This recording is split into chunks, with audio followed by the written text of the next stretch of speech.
Իրանը ջախջախիչ պատասխան կտա Միացյալ Նահանգների ցանկացած նոր սպառնալիքի, հայտարարել է երկրի զինված ուժերի գլխավոր շտաբի պետը։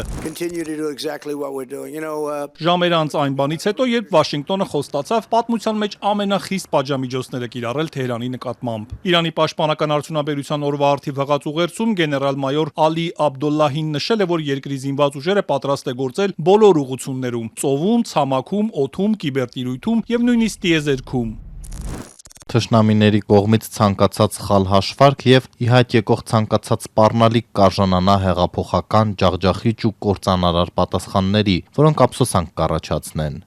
Իրանի խորհրդարանի խոսնակն իր հերթին հայտարարել է, որ Թեհրանը պետք է ծրագրեր մշակի Միացյալ Նահանգների մեջբերում եմ անարդար պատժամիջոցները հաղթահարելու համար։ Իրաք կատարած այցի ժամանակ Մոհամմադ Բաղեր Ղալիբաֆն ԱՄՆ-ին եւ Իսրայելին մեղադրել է Իրանի դեմ տնտեսական եւ տեղեկատվական ու հոգեբանական պատերազմ վարելու համար։ Ամերիկա-իսրայելական ջանքերը սակայն արդյունք չեն տա, վստահեցրել է Ղալիբաֆը, որը երկրի ամենաազդեցիկ գործիչներից մեկն է ու Միացյալ Նահանգների հետ Իրանի գլխավոր բանակցողը։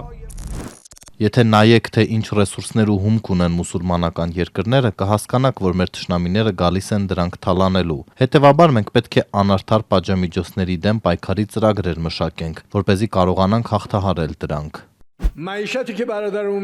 Իրանի նախագահը եւս ջախջախիչ պատասխան է խոստացել Միացյալ Նահանգների ցանկացած հարձակման դեպքում, սակայն Մասուդ Փեզեշքյանը նշել է, որ ավելի լավ է պատերազմն ավարտել հիմա։ Պատերազմը պետք է ավարտվի ինչ-որ պահի։ Ավելի լավ է պատերազմն ավարտել այսօր, քանի դեռ մենք ուժի եւ արժանապատվության դիրքերում ենք, ասել է նա։ Մինչ այդ Միացյալ Նահանգների ֆինանսների նախարարը հայտարարել էր Իրանի նկատմամբ երբևէ կիրառված ամենակոշտ պատժամիջոցների մասին, որոնք նրա պնդմամբ ի վերջո կտապալեն իրանական ռեժիմը։ CNBC հեռուստաալիքին տված հարցազրույցում Սկոտ Բեսենտն ակնարկել է, որ տնտեսական ճնշումն ուժեղացնելու ծրագրերը նշանակում են, որ Իրանի դեմ Միացյալ Նահանգների լայնածավալ ռազմական հարձակումները մոտ ապագայում հավանաբար չեն վերսկսվի։ Այս պատժամիջոցներն արդյունավետ են, ունենք գործողությունների կոմբինացիա, ունենք շրջափակումը եւ պատրաստվում ենք կիրառել պատմության մեջ ամենակոշտ պատժամիջոցները։ Սա աշխատեց Վենեսուելայում, սա արդյունավետ է Կուբայի դեպքում եւ արդյունավետ կլինի Իրանի դեպքում։ Մենք տապալելու ենք այս ռեժիմը։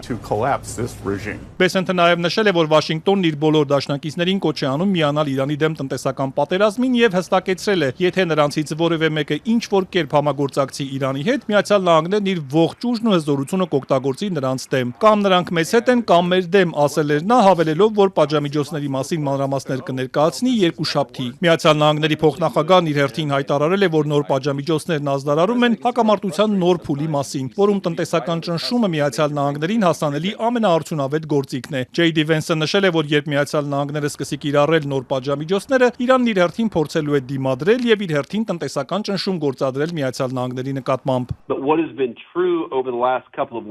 Սակայն իրականությունն այն է, որ վերջին մի քանի շաբաթներին նրանք շատ ավելի մեծ ճնշում են զգացել, քան մենք։ Մենք շարունակելու ենք այդ ճնշումը, քանզի կարծում ենք, որ դա վերջնական նպատակին հասնելու լավագույն միջոցն է։ Ու մինչ Թեհրանն ու Վաշինգտոնը սպառնալիքներ են փոխանակում, ամերիկյան զինուժը շարունակում է Իրանի ծովային շրջափակումը։ Իսկ Հորմուզի նեղուցում, որտեղով պատերազմից առաջ փոխադրվում էր աշխարհում սպառվող նավթի մոտ 20%-ը, երթևեկությունը դեռ սահմանափակ է։ Reuters-ը հայտնում է, որ այս շաբաթ չինացի գնորդներին իրանական հում նավթի առաջարկները նվազել են։ Գործակալությունը նաև նշում է, որ սեպտեմբեր եւ հոկտեմբեր ամիսների համար նախատեսված մատակարարումների քանակը եւս նվազել է հուլիս եւ օգոստոս ամիսների համեմատ։